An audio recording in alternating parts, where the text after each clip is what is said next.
Government says the decision to become a shareholder had been made and accepted at the shareholders meeting in Antigua on April 30th.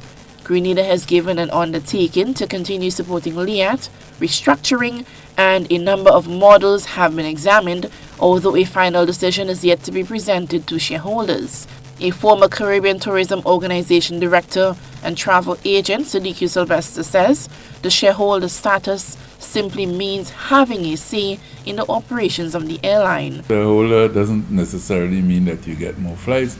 It means that you now actually have a say, just like in any other company you have a say. How much of a say you have, I guess, may depend on the shares, so forth, so on. But even governments who don't have shares in LIAT, I would think that they have some say in terms of the operations of LIAT, simply because LIAT is an essential part of life of the people of the Caribbean.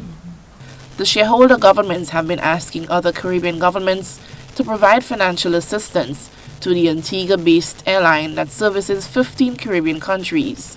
At the moment, there are ongoing discussions with regional governments on the need for all the territories served by LIAT to contribute through a minimum revenue guarantee model. Sylvester says the LIAT situation is a complex one. I think that the shareholder governments are well aware that it is a complex situation. There are several options that they have on the table that they're considering. And of course, once the options are explored, then you would find, hopefully, a long-term solution to the problem.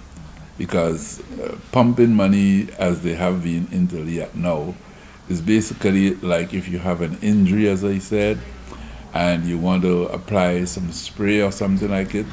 But really and truly, if you want to heal that injury, it takes a lot more than, say, spraying it with some nutmeg spray or some other relief spray.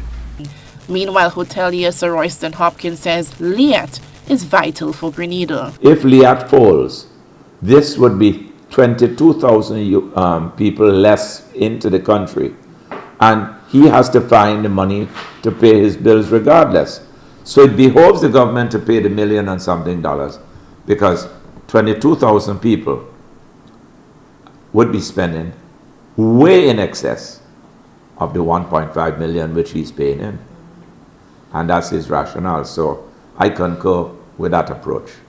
St. Vincent and the Grenadines Prime Minister Dr. Ralph Gonsalves confirmed last week that St. Kitts and Nevis had joined Grenada in responding positively to the call for raising US $5.4 million to help the airline deal with its current financial problems.